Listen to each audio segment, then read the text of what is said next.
Asalaamu calaykum. Kusoo dhawow janaalka.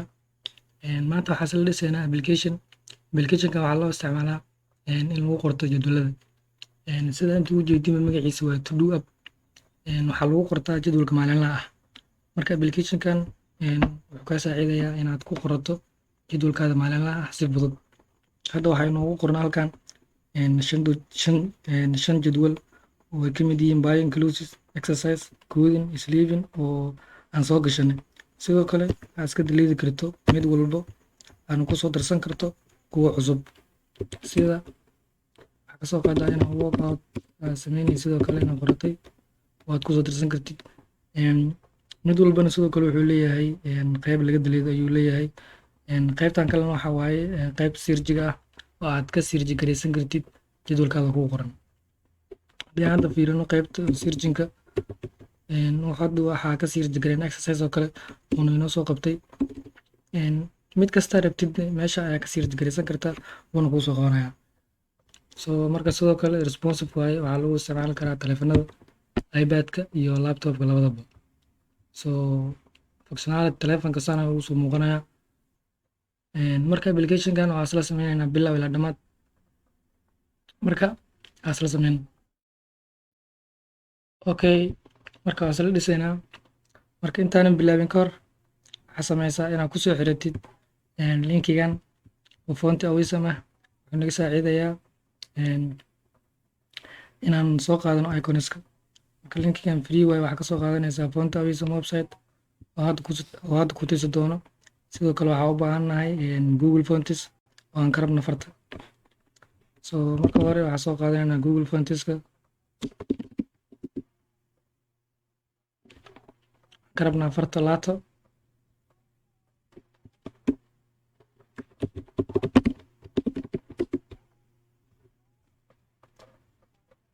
Marka farta lato faradeeda aad u qurux badan waaye.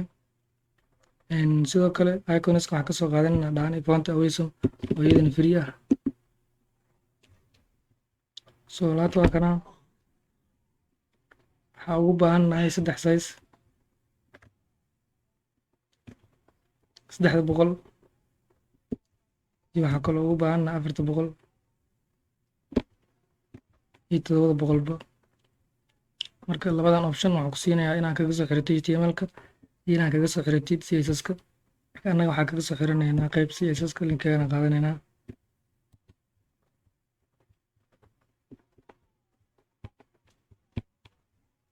Waxaa ku soo xirataa CSS-kaada qaybtiisa ugu koreyso.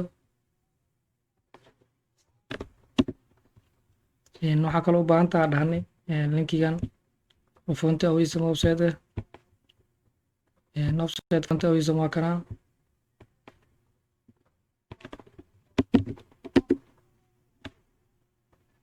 Hadaadan user ku leeyahin user aad ka sameysanaysaa. Kadib ay ka soo qaadanaysaa linkiga. Haddii kale oo ku wareertana description-ka soo gelinaya koodka oo dhan meeshaas ka qaado. Start free-gana ku dhufsan kartaa oo ka soo qaadan kartaa linkiga Fonty Awesome. Marka iska xirina waxaan dhan bilaabanaynaa coding-keena.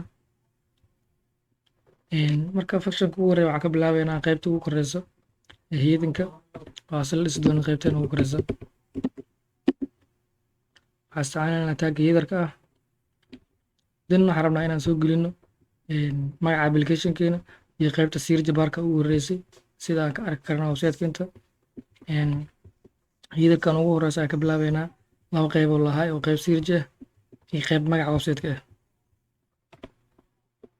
Marka qaybta magaca website-ka waxaa ku qoraynaa H1 sida header-ka lagu qoro.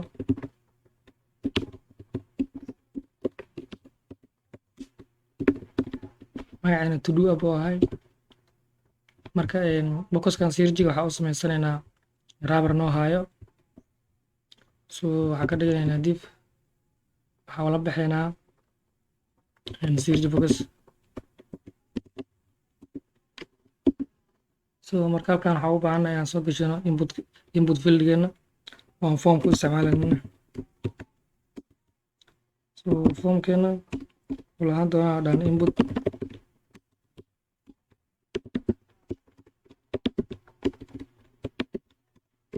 Type-kan wuxuu sheegayaa inputkeena wuxuu yahay the text waaye. So placeholderkan waxa waaye intaa lagu dhufanin kahor farta ku qoran inputka. So farta ku qoran waxay ka turjumaysaa inputkaas wax la gelinayo. Hadda anaga sirji la gelinaya marka intaa lagu dhufan kahor waxaa ka dhiganaynaa sirji inuu ahaado. Midda labaad aan u sameynayno waxa waaye name. Si hadhow markaa javascript-ga joogno si fudud aan usoo qabsano sirjigan markaan rabno inuu function gooni noo qabto. Marka magaciisa waxaa ka dhiganaynaa sirji u bixinaa.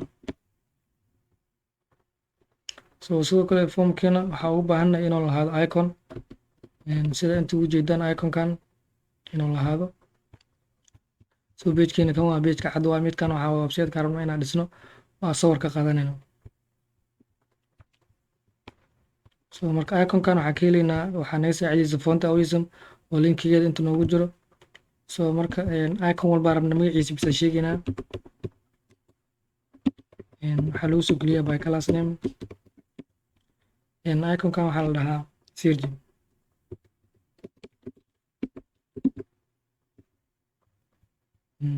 So hadda markaan save dhahno waa kana iconka waa kana sirji bookaskeena waa kana magaca applicationkeena waa kana.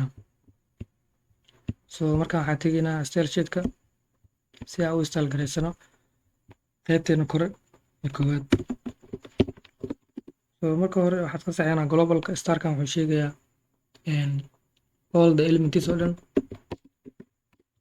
in bilowga padding iska wada tirno 0 kasoo bilowno margin-kana sidoo kale 0 kasoo bilowno.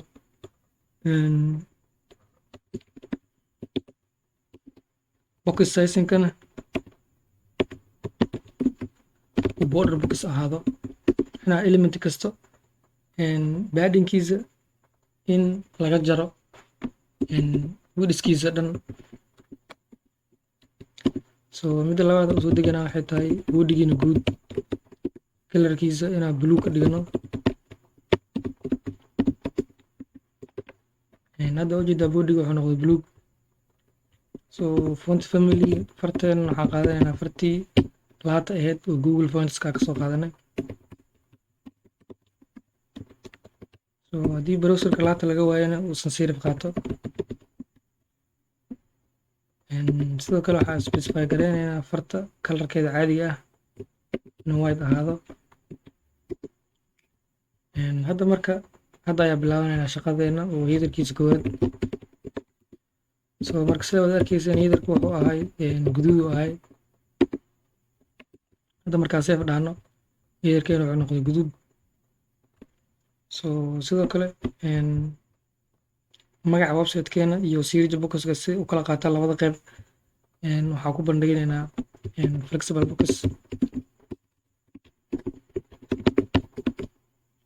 Display flex just waxay noqdeen by row isku raaceen marka hore by column ay u taagnaayeen. Marka si u kala fogeyno waxaan isticmaalaynaa justify content oo naga saacidayso inaan u isticmaalno siyaabo badan. Marka waxaa ka dhiganaynaa space between. So space between marka dhahno waxay tagayaan labada corner. Waxaan rabnaa wax yar inay labada corner kasoo kala durkaan oo space u dhexeeyo corners. Marka waxaan isticmaalaynaa space around it. Hadda waxay kala yimaadeen derbiga way kasoo yara durkeen dhexda u yara dhow yihiin. Waxaan siinaynaa padding ilaa 30 px kasoo kaleento si wax yar u balac u yeesho. So headerkeena widthkiisa guudna waxaan ka dhiganaynaa ilaa 80 px. So no headka ka rabno inuu ahaado 80 widthka 100% ka dhiganaynaa si ilaa derbiga u qabsado. Headkiisa waxaa ka rabnaa inuu ahaado 80.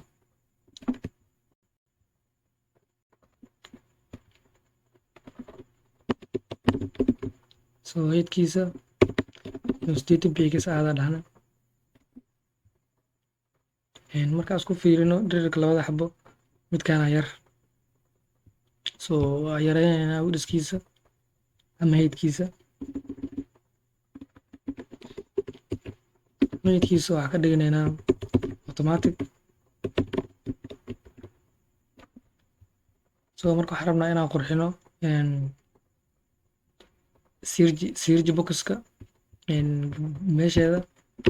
so sirji boxkeena waxay ku jirtay div la yiraahdo sirji box. inputkeena waa kana.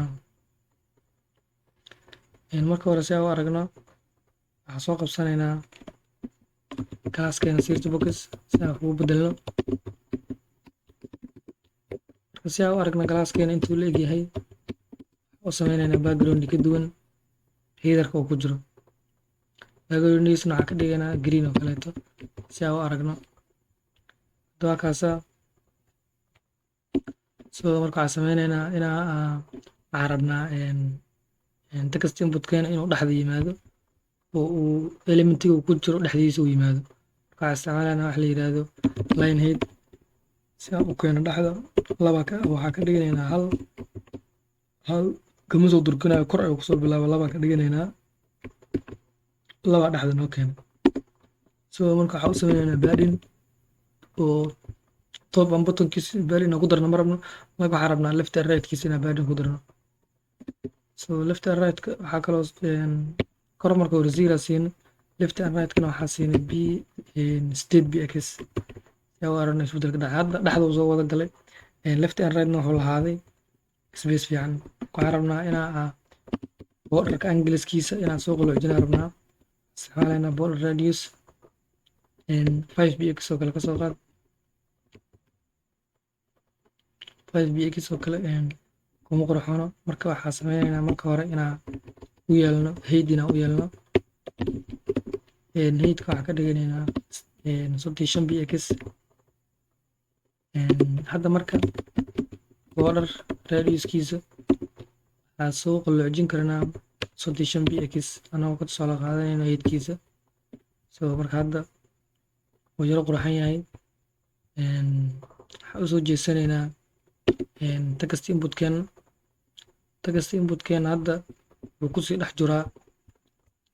marka htmlkeena tagno text inputkeena waa kana oo form ku dhex jiro. marka wuxuuna kusii dhex jiraa galaaska oo sirji box la yiraahdo. so marka hadda annaga ka qaadanayno sirji box hadda input toos usoo qabsan karnaa, wax waa ka bedeli karnaa. laakiin se dhow wuxuu kaa saameynayaa haddii input badan oo pagekaada ku jiro. marka specific inaan u tilmaamno ayaa ka muhiimsan. marka sirji boxka markaan soo qaadana dan waxaa dhehnaa inputka ku jiro. so hadda si aan u aragno inaan inputka wax ka bedeleyno backgroundgiisa bedeleyna inputka waxaan ka dhignaa red. hadda background inputka wuxuu noqday red. so hadda marka waa noo shaqeynaya. so waxaa sameysaa marka backgroundgan green ka saaro. oo marka waxaa sameynaynaa inputkeena beleskiisa inuu ahaado white. so marka hadda inputkeena waxbaa ka bedelan karnaa anagu ujeedno. marka midda koowaad aan rabno inaan ka qaadnaa waxay tahay in aan ka saarno xariiqada ku dahaaran ama borderkiisa inaan ka dhigno none. so hadda bilaa border waaye.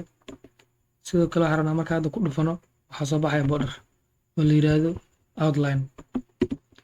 so outlinekan waa iska xiraynaa, isagana waxaan ka dhiganaynaa none. hadda markaa u tagno aan ku dhufano waxa soo baxaya malan border kan CH historyga daayo ku qorna waaye. so marka hadda waxaa qarsoontay iconka sirjiga ahay. so iconka sirjiga marka cadaan oo ahay si aan colorka ugu bedelno oo usoo muuqdo waxaan sameynaynaa tag ayaa isticmaalaynaa oo iconka ahay. so marka hadda ay kaliya dhahno waxay saameynaysaa iconska dambe aan soo gashan doono dhan ayaa wada qaadanaya. marka isagana si aan ugu koobno halkan waxaan leenahay marka hore inuu sirji boxka ku dhex jiraa iconska sirji boxka ku guda jiraa bis inaan wax ka bedelno.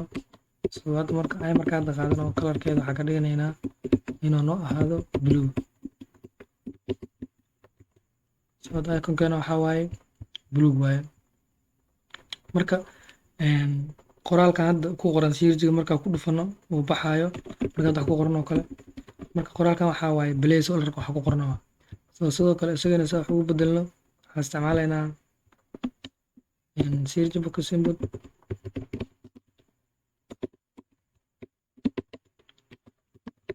inputkiisa placeholderka rabnaa inaan wax ka bedelna anaga. So marka placeholderka waxaan rabnaa in textigiisa marka hore ay ahaato mid madow ah, 00 hex isticmaalaynaa. So hadda waa madow.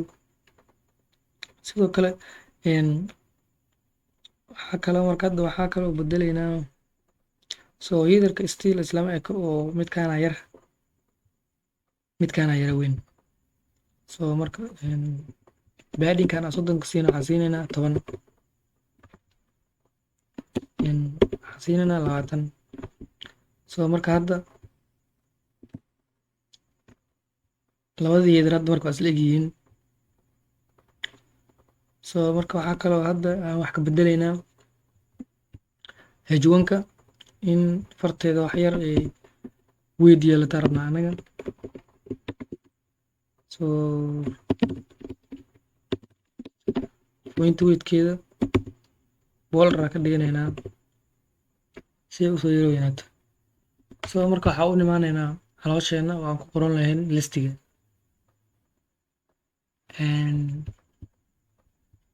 listiga headerka waa kasoo bixinaa oo qaybta kor ahayd. waxaan imaanaynaa qaybta dhexe. waxaan isticmaalaynaa tag section oo loogu talagalay in lagu qoro caloosha. marka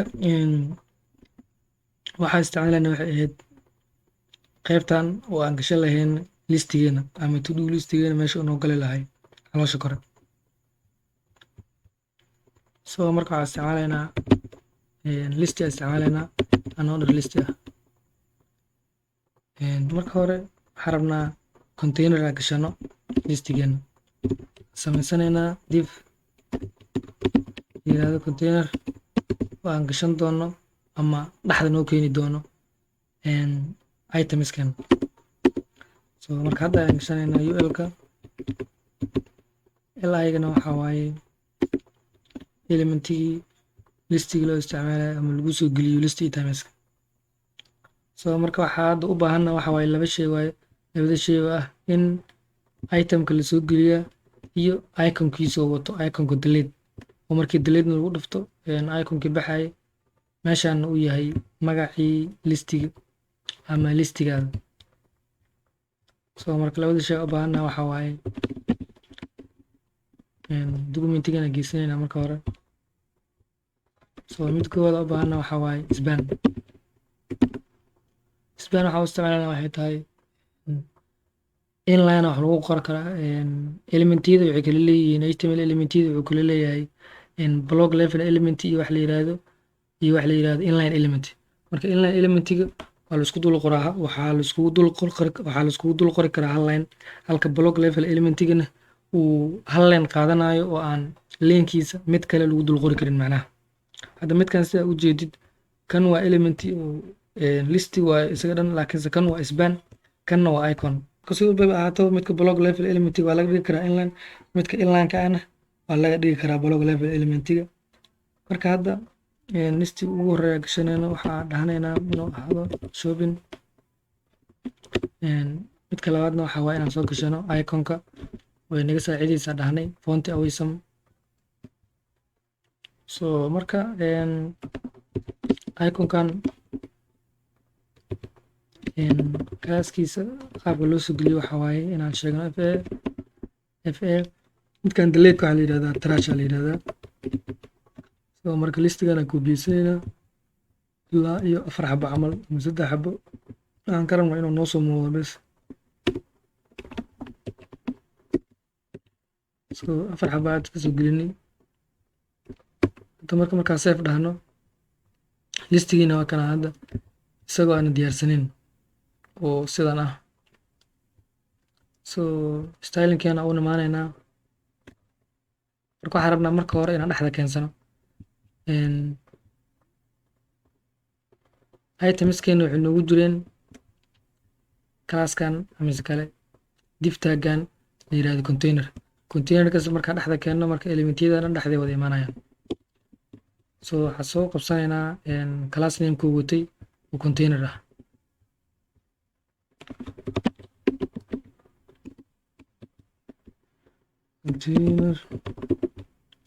marka midda koowaad si aan u muujino containerka waxaa u sameynaynaa background green ah.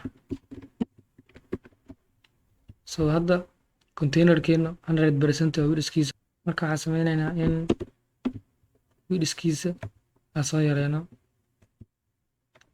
So max width waxaa loo isticmaalaa screenska waaweyn sida laptopyadoo kale inuu kusoo baxo 400 px, halka haddii Android ama telephone laga soo gelayo in widthskiisa caadiga uu noqon doono 100% ama 100% iska dheh. So hadda marka 400 ka dhignay wuu soo yaraaday elementigeena intuu qaadanayo. So midda kale u sameynayna waxay tahay si aan iskula aragno isbedel kastoo dhacayo. shaashada browserka yar weynaysanay, marka waxaa u sameynaynaa margin si uu dhexda inoo keeno. margin topka inuu 0 ahaado oo koroosan waxba kasoo durkin, halka dhinacyadana auto ka dhiganayno. marka hadda elementigeena wuxuu noo yimaaday qaybta dhexe. So dhibcahan waxaa wato ana order listiga ama listiga wato. So si aan dhibcahaas kaga tirno waxaan soo qaadanaynaa taggii oo ahay ana order listiga si aan iskaga saarno defaultiga wuxuu u wato oo ah list style typeka inuu nan ahaado. So marka hadda dhibcaha waa iska dirnay. midda labaad marka waxay tahay in aan u sameyno padding topka ama padding 4 jihaab inaan ka dhigno 20 px. So midda kale u nimaanaynaa waxay tahay listigeena. marka hadda colorka waa iska qaadi karnaa haddaan doono. So wax dhiba ma lahan, ama si aad u aragtid isbedel kasta oo ku imaanayo si aad u aragtid waa soo ceshanaynaa backgroundgeena, waxaana ka dhiganay green. So marka hadda waxaan rabnaa in iconka iyo elementigeena ama si kale itemkeena ka kala muuqdaan labada gees, ama inaa itemskan geeskan geeno. So waxaan isticmaalaynaa flux isticmaalayna sidoo kale ul-ka listiga ataa gareynaynaa anaga. So listiga display waxaan leenahay flux ama flexible box. So hadda wax isbedel lama dhacayo, laakiin se markaa isticmaala justify contentiga. marka hadda space around haddaan dhahno sida midkan oo kaleeto labadooda dhexda wada imaanayaan. marka waxaan rabnaa inay geeska ahaadaan. So waxaan isticmaalaynaa space between. So marka hadda iconkeena wuxuu tagay geeskuu tagay. marka waxaa kaloo u sameynaynaa inuu lahaado margin in lahaadaan oo u aragno labada space ku dhexeeya. So marginka waxaa siinay u kaleento 2 px. waxaa ka rabnaa bes inay kala go-an yihiin inaan aragno. hadda ma arki karno isbedelkooda. waxaan ku darsanaynaa inuu lahaado paddingkiisana waxaan ka dhiganay in 10 px oo kaleeto uu padding u qaato. So hadda uu kala baxay. marka waxaa u sameynaa dhahnay backgroundga. marka hadda waa iska tiraynaa containerkeena. So waxaa u sameynaynaa margin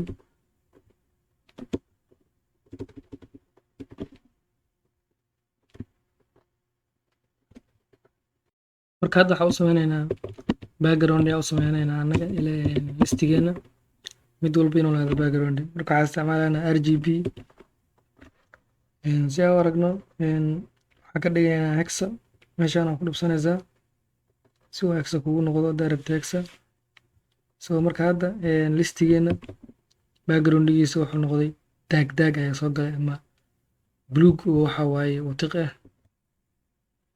So marka hadda waxaan ku daraynaa padding 10 px ama 5 px oo kaleeto padding ah si aan u kala goyno oo mid walba u aragno space ku dhexeeya. waxaan ku darsanaynaa wax la yiraahdo marginkiisana 2 px oo kala siinaa. So marka hadda aragnaa in kala yara go-an yahay. marka paddingkeena 10 aan ka dhiganaynaa si wax yar u soo yara muuqdo. So marka hadda waxaa diyaarinay listigeenu meesha uu gali lahay. sidoo kale waxaan qoranaynaa qaybtii hoose oo ahayd adding item meesha lagu soo diraayo itemiska. midaasna waxaan kaga daray waxaa u tegaynaa html-keeni. marka qaybta u hooseysa aan imaanaynaa sectionkeena. midkaana just wuxuu noo ahaanayaa containerkeena. marka waxaa ku qoran midda labada u baahannaha waxay tahay qoraalkii ahay add, iyo waxaan kale u baahannahay inputkeena aan soo geshanaynay itemskeena. istu isticmaalaynaa leenahay add items. sidoo kale form aan isticmaalaynaa. midda kale aan isticmaalaynaa waxay tahay input typekeedu inuu yahay text. marka placeholderkeedana uu noqonayo uu noo noqonayo add to do kala iska dheh.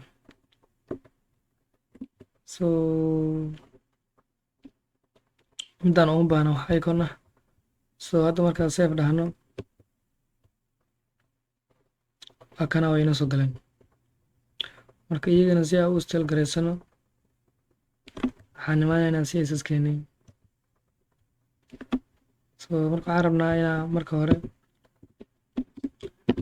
header two-geena aan gelino bartiisa dhexda keena. marka hore waxaan isticmaalaynaa text and ligni dhexda inoo keenayso. sidoo kale waxaan rabnaa inaan soo qabano formkeena. marka formkeena iyo formka hore siduusan iskaga dhex qasmin waxaan samaysanaynaa inaan u sameyno id. id-ga waxaan iskala baxaynaa add form oo formkii wax kusoo diri leen ah. marka hadda id-ga waxaa loo isticmaalaa hashtag oo kaleento. waxaan isticmaalaynaa add formkeena. marka waxaan rabnaa formku naftirkiisaba inaa isagana aan ku aadino dhexda. marka isaga xataa waxaan ku geyn karnaa text and ligni. marka hadda markuu dhexda ku aado waxaa kaloo rabnaa in aan install garayno marka inputkeena. isla formkii aan isticmaalaynaa id-giisii si aan usoo qabsano inputkeeni. add formkaa sheegaynaa dan inputkiisa waxay la micno tahay macnaha in formka id-giisa aad sheegto add form inputkiisa u baahanaa camal. marka hadda inputkeena waxaan ka bedelanaynaa. inputkeena waxaan u sameynaynaa padding 2 px oo kaleeto ah. waxaan rabnaa paddingka kore inuu 4 iska ahaado halka paddingka uu left and right kana uu 6 px oo kale iska ahaado. forkeena px aan siinaynaa. marka hadda way yara qurxan tahay. marka waxaan u sameynaynaa inuu lahaado border radius 5 px oo kale kasoo qaad.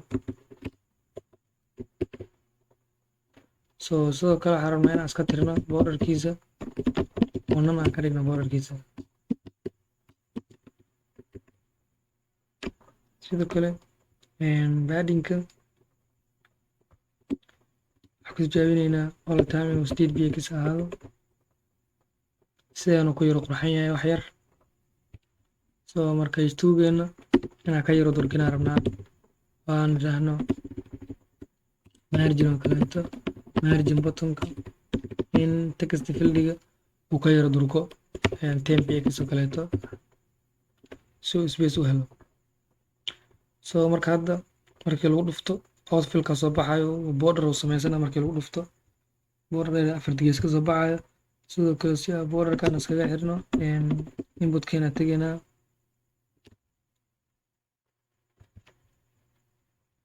inputkeena u imaanaynaa. outline-kana waxaan leenahay none. marka hadda ku dhufano soo baxayo borderkii soo baxayo. sidoo kale intaanan ka bixin stylinkan waxaan rabnaa in iconskan aadan guduud. Sidoo kale markaan falaarta ku aadinno waxaan rabnaa in ay soo baxdo farta si ay u muujiso in element kelig lagu sii kara yahay. Sidoo kale itemkan haddaan rabno inaan wax ka bedelno ayada guud ma isticmaaleyno, waxay isla mid yihiin iconkan. Marka iconkan si aan wax ugu bedelno waa inaan marka hore sheegnaa iconkan qaybta uu ka tirsan yahay, kadib inaan iconkan sheegno. Haddii kale haddii iconka keligiis aan soo qaadano, sidoo kale waxaa wax ka bedelmayso iconska inoogu jiro dhan. Marka iconkan wuxuu ku jiraa